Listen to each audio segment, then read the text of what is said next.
This is Incredible Stories Podcast, Episode 39, How Maui Snared the Sun.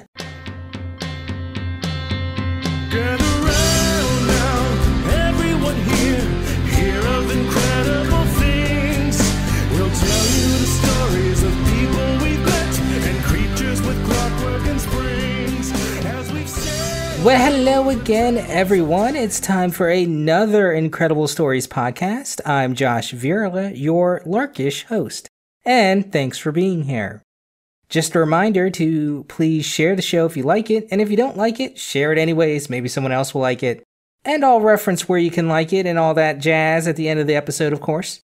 You know, the Great American Eclipse is looming, set to take place August 21st, 2017. And I was going to do some eclipse stories and other solar-related phenomenon stories, but honestly, those would require some multi-episode deep dives, so perhaps another time we will cover long days and long nights phenomena. But this week, I will be sharing a tale from the past relating to the sun, and specifically the story of how the Polynesian demigod Maui snared the sun. With the recent success of the Disney movie Moana, you might be familiar with Maui, but before we get into the story, let's start with a little background. Here's what I know. So, Maui is a cultural hero specific to the region of Polynesia, which encompasses Pacific Islands from New Zealand to Hawaii. But culture heroes are mythological figures woven into a society's stories of cultural touchstones like discovery of fire, traditions, religions, laws, and events, etc. Lots of cultures have this, and there are parallels with other heroes, say like Hercules. And like Hercules, Maui was a demigod who had many adventures, ranging from pulling up the Hawaiian Islands, lifting the sky, and slowing the sun. Let's start the story. And this week I'll let Miss Ariel Hicks do the honors. Ariel, bring us to the Pacific. Thank you, Josh. Our story takes place in a time long, long ago, when the days were very short. Only a few hours of daylight fell upon the earth. The reason? Well, Kala the sun would race across the sky doing as he pleased. And at this time, on an island in the Pacific Ocean, lived a woman named Hina. Hina was beautiful and made her home in a cave along with her son Maui. Hina was a very skilled maker of kapa, the top of bark cloth, which she made from the wake plant. Everyone in the village loved her clothing. Unfortunately, because Kala the sun moved so quickly during the day, she didn't have a lot of time to dry out her kapa. But Hina wasn't the only one having issues with the little amount of daylight.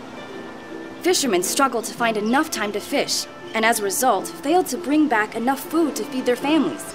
Lack of sun meant that the farmers' crops wouldn't grow, so that the cherished sweet potatoes ended up withering, and the fruits of the trees would not ripen. This was not a happy time for everyone. Hina's son Maui was clever, strong, and special. He was capable of a great many feats, but one day, he noticed his mother making some kapa. As she pounded on the wooden board, she began to fret, as she knew she would not be able to finish her kapa for the hours in the day were too short. "Mother, your work is ruined," said Maui. "It's okay, Maui," she said. "There is nothing that can be done. Kala moves too fast across the sky." She cursed the sun for being in such a hurry and reserved herself to the fact that there wasn't any way to slow the sun. The more Maui pondered, the more angry he became. He did not like seeing his mother's time wasted, or the villagers suffering from the lack of daylight. Then Maui finally had enough and decided he would show the sun who was boss. "Maui," she said, "the sun is very powerful. If you want to talk to him, you'll have to capture Kala, but doing so, you'll need to seek your grandmother's help. Go to the top of the great mountain, Heilakala, the home of the sun. When you hear a rooster crow 3 times, you will see your grandmother. Here she feeds bananas to the sun every morning on top of the mountain. Hide behind the wheelie tree, and when her back is turned, take her bananas. She will get mad, but she can appreciate the cleverness of one who can take her bananas. She will ask who you are, and you will answer that you are the son of Hina. She will then share with you how to conquer the sun." Maui nodded and understood, and set out on his mission. He traveled a great way until he reached the mountain of Heilakala. He hid behind the wheelie wheelie tree as his mother had instructed, waiting for the crow of the rooster to signal his grandmother's offering to the sun. It wasn't long before the rooster did indeed crow, and he saw an old woman make her way to the top of the mountain and place a bunch of bananas down for the sun. When she turned, Maui ran to the bananas and snatched them away, then hid again behind the wheelie wheelie tree. The old woman looked for the bananas but could not find them. Frustrated, she called out, "Who has taken the bananas for the sun?" she said. Maui remained quiet, and the old woman placed another bunch of bananas down. Maui waited for her back to turn, then swiftly grabbed the bunch too. Maui's grandmother grew angry, and she demanded the stealer of the bananas show themselves. "Who comes here to steal bananas from an old blind woman?" she demanded. Maui emerged from behind the tree and revealed himself to his grandmother for the first time. "I, Maui, have taken your bananas," he said. "Why have you come here? Tell me, who do you belong to?" she ordered. "I, your grandson Maui, belong to Hina," he said. From here, his grandmother recognized him as family, and Maui went on to explain his intent to make the sun slow down. Maui asked his grandmother to help him. "You are a mischief maker. I know of your ways," sighed his grandmother. "But, all right, I will tell you how to accomplish your task. First, you will need 16 ropes, but not just any ropes, the strongest ropes ever made. For this, you need the hair of your sister, Hina of the sea." Maui went about collecting materials for the ropes he needed, gathering coconut husks and diving into the ocean. He plucked hair from his sister's head, sewing the materials together into the strongest rope. His grandmother told him to make nooses at the end of each rope, and Maui did so.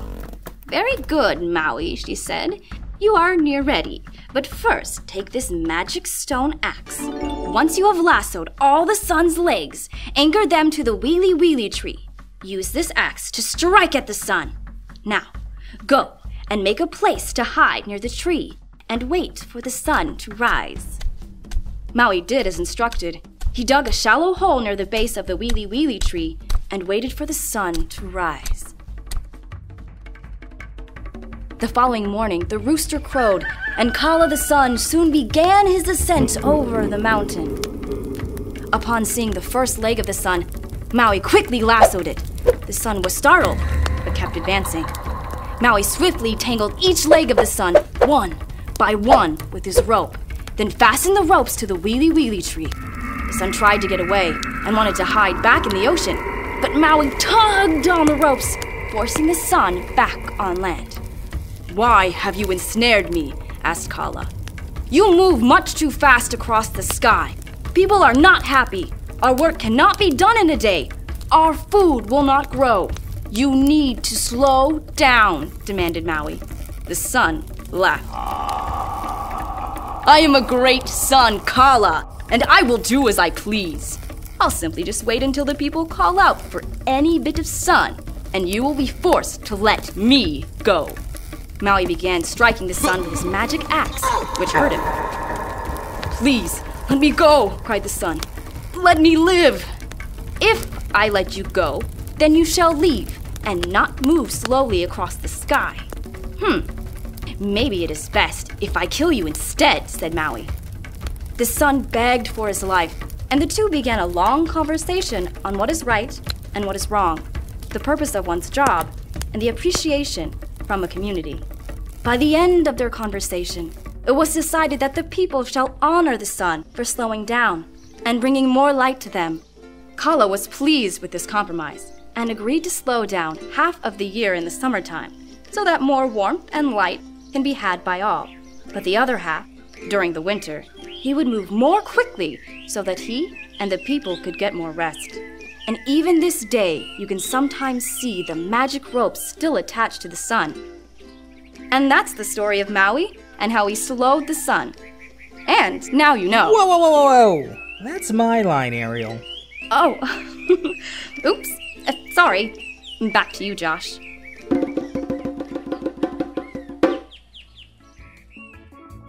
Yes, well, that's the story of how Maui snared the sun and why we have summer and winter, according to Polynesian legend. and now you know what I know.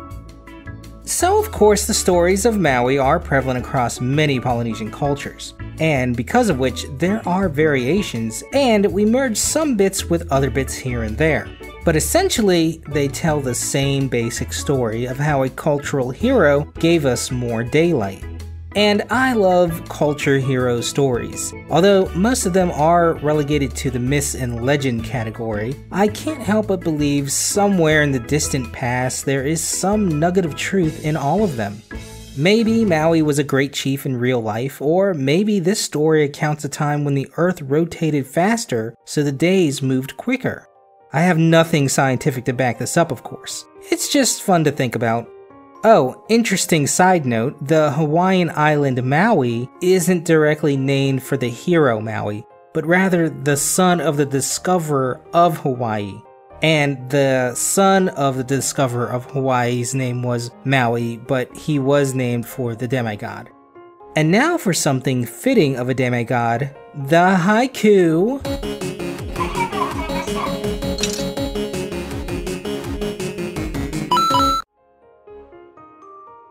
Who can tame the sun? Maui and magic ropes can. Don't forget the axe. And that's all for this time. Check out our main site for other stories on IncredibleStoriesPodcast.com. Send me an email or haiku at contact@IncredibleStoriesPodcast.com, or just go to the website and fill out the form. Follow us on Facebook and Twitter at IncredPod. Rate us on iTunes and peep us out on YouTube and Stitcher. For Incredible Stories Podcast, I'm Josh, and remember, the journey of 1,000 tales begins with the first word.